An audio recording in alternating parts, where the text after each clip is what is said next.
In Happy Valley, beside the Buddhist temple, an entire village has been created for children. Homes and nurseries built by voluntary organizations from all over the world, and a hospital built by the National Christian Council of India. The Indian government provided the school buildings and the many teachers. Healthy bodies, healthy minds.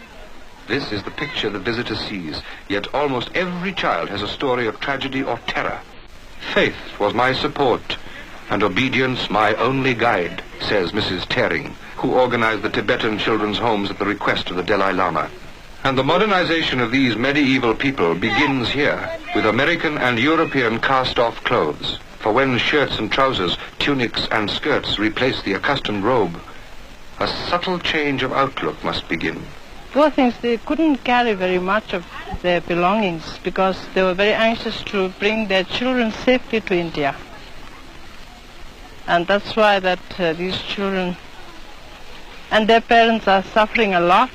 So we are taking care of these children in the homes. And we get so much help. The people all over the world have so much sympathy towards us that these children are very happy in the homes.